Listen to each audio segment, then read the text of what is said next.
नमस्कार प्यारे बच्चों, आपका अपना चैनल टेंथ ऑफ स्टडी में आप लोगों का बहुत बहुत स्वागत करते हैं। तो जी हाँ प्यारे बच्चों, कैसे हैं? उम्मीद है कि आप लोग अच्छे और स्वस्थ से होंगे और इस समय पढ़ाई कर रहे होंगे। तो जी हाँ प्यारे बच्चों, आज हम एसएसटी के मोस्ट इंपोर्टेंट क्वेश्चनों को इस वीडियो में कवर करने वाला हूं, जो आर्थिक शास्त्र के मोस्ट इंपोर्टेंट क्वेश्चन है प्यारे बच्चों। ठीक है, इनमें से जो 12 ऑब्जेक्टिव क्वेश्चनों को जो है हम कवर कराएंगे, जो आपके लिए बहुत ही हेल्पफुल होने वाला है।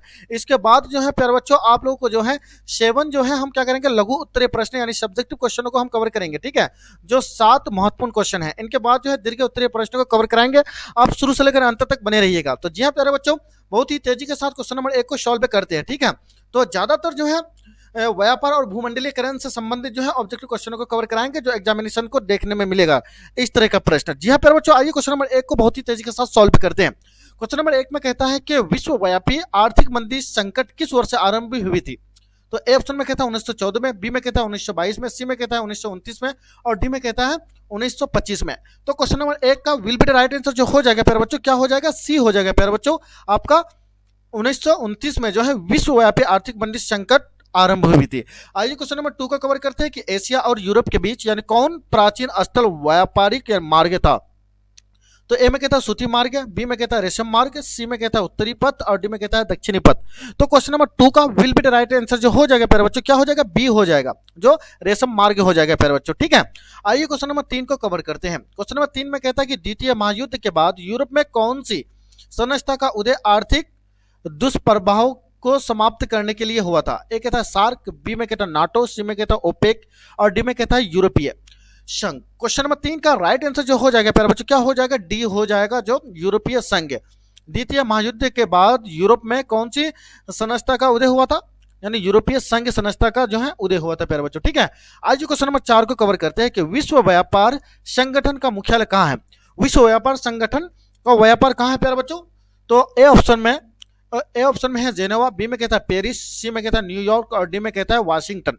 क्वेश्चन नंबर 4 का राइट आंसर जो हो जाएगा प्यारे बच्चों, ए हो जाएगा। क्या हो जाएगा? ए हो जाएगा, जो जेनेवा में स्थित है। विश्व व्यापार संगठन मुख्यालय कहाँ स्थित है? जेनेवा में स्थित है। आइए क्वेश्चन नंबर 5 को कवर करते हैं। क्वेश्चन नंबर 5 में कहता है कि विश्व व्यापार संगठन की स्थापना किस वर्ष हुई? ए कहता है, ए में कहता है 1992, सी में, बी में कहता है 1993 और सी में कहता है 1994 और डी में कहता है 1995। इसमें VBI लगा लीजिए प्यारे बच्चों, VBI वेरी वेरी इंपॉर्टेंट, इसमें लगा दीजिए। ठीक है, ये पूछे जा सकते हैं। ठीक है, तो क्वेश्चन नंबर 5 का विल बी राइट जो आंसर जो हो जाएगा प्यारे बच्चों, आपका क्या हो जाएगा? डी हो जाएगा। ठीक है, 1995 हो जाएगा। ठीक है, यानी विश्व व्यापार संगठन की स्थापना कब हुई? 1995 हुई थी। ठीक है प्यारे बच्चों, और क्वेश्चन नंबर 6 को कवर करते हैं कि आर्थिक संकट के कारण यूरोप में कौन सी नई शासन प्रणाली का उदय हुआ था? ए में कहता है कि साम्यवादी शासन प्रणाली और बी में कहता है लोकतांत्रिक शासन प्रणाली और सी में कहता है फांसीवादी नाजीवादी शासन प्रणाली और डी में कहता है पूंजीवादी शासन प्रणाली। तो क्वेश्चन नंबर जो है 6 का राइट जो आंसर जो हो जाएगा प्यारे बच्चों, आपका सी हो जाएगा, जो फांसीवादी नाजीवादी शासन प्रणाली का जो है क्या हुआ था, प्रणाली का उदय हुआ था। ठीक है, आइए क्वेश्चन नंबर 7 को कवर करते हैं। क्वेश्चन नंबर 7 में कहता है कि आधुनिक युग में अर्थव्यवस्था के क्षेत्र में होने वाली सबसे बड़ी क्रांति क्या थी?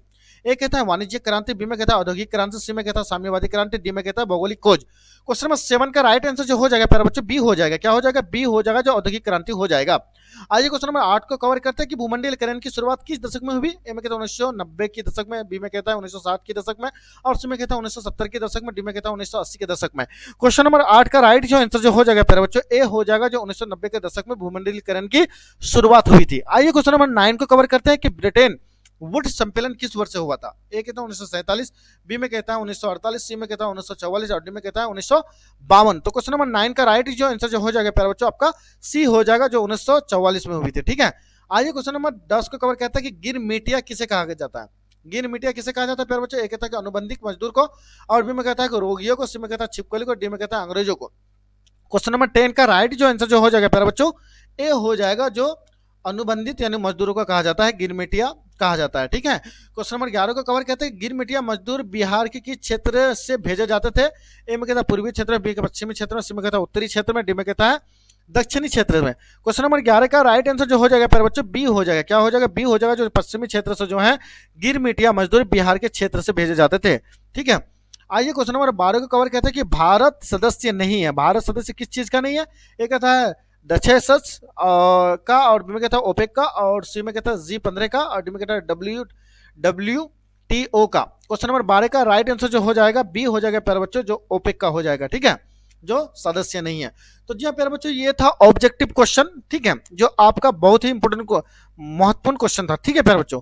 आइए अब जो है लघु उत्तरीय प्रश्नों को सॉल्व करते हैं। लघु उत्तरीय प्रश्न में से क्वेश्चन नंबर 1 को सॉल्व करते हैं कि न्यू डील से आप क्या समझते हैं। न्यू डील के बारे में आपको पता नहीं है, तो जब आप पढ़ेंगे तो आपको समझ में आ जाएगा कि न्यू डील किसे कहते हैं, ठीक है। आपको प्रश्न पूछ लिया जाएगा न्यू डील से आप क्या समझते हैं, न्यू डील किसे कहते हैं, उनका उदाहरण दीजिए। इस तरह से आपको प्रश्न जो है पूछे जाएंगे, क्योंकि ये सब प्रश्न जो है पूछे गए हैं प्यारे बच्चों, ठीक है।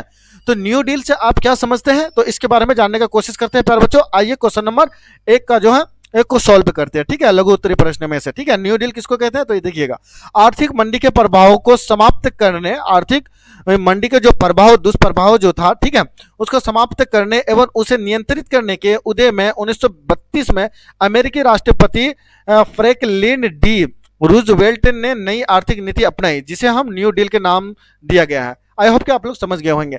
इस नई नीति के अनुसार जन कल्याण की व्यापक योजना के अंतर्गत आर्थिक, राजनीतिक एवं प्रशासनिक नीतियों को नियमित करने का प्रयास किया गया है, ठीक है प्यारे बच्चों, ठीक। आइए क्वेश्चन नंबर 2 को कवर करते हैं। क्वेश्चन नंबर 2 पे कहता है कि आर्थिक संकट से आप क्या समझते हैं।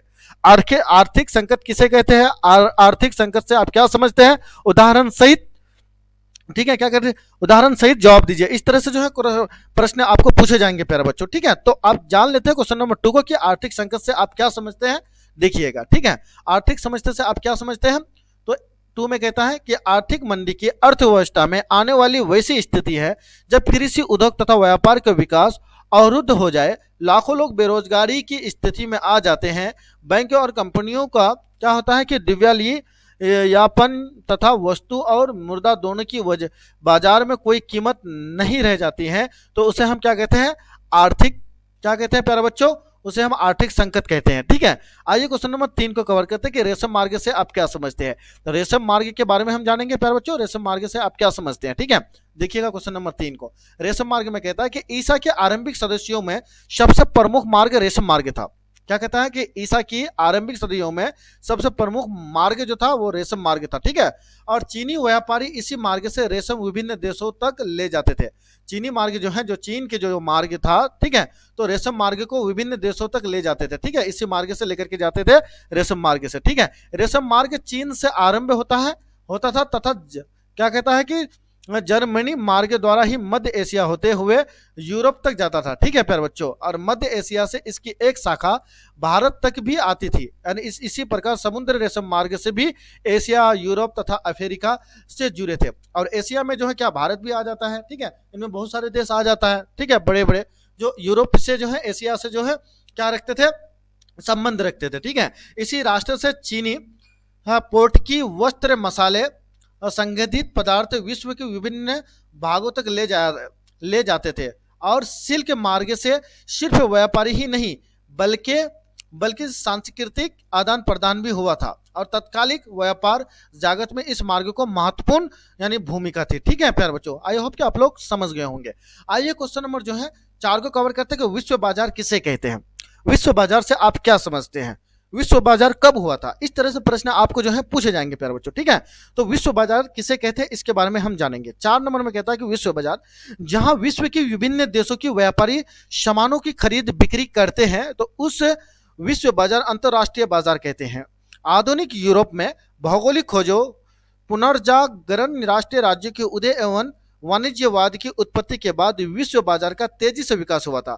औद्योगिक क्रांति ने विश्व बाजार का विस्तार किया। औद्योगिक क्रांति ने क्या किया, उसको विस्तार किया, ठीक है, विश्व बाजार का विस्तार किया, यानी आगे उनको बढ़ाया, ठीक है, और भी जो उनको प्रोग्रेस या डेवलपमेंट के तरफ जो है लेके गया, ठीक है, कौन, औद्योगिक, ठीक है, क्योंकि ये प्राइवेट संस्था था, ठीक। आइए प्यारे बच्चों क्वेश्चन नंबर 5 को कवर करते हैं। क्वेश्चन नंबर 5 में कहता है कि महान आर्थिक मंदी से आप क्या समझते हैं, ठीक है प्यारे बच्चों, इनको जानने की कोशिश करेंगे, ठीक। क्वेश्चन नंबर 5 में देखते हैं क्या कहता है कि आर्थिक महामंदी की शुरुआत 1929 में हुई थी और यह संकट 30 के दशक तक बना रहा। इसी दौरान दुनिया आर्थिक महामंदी के चपेट में आ गया।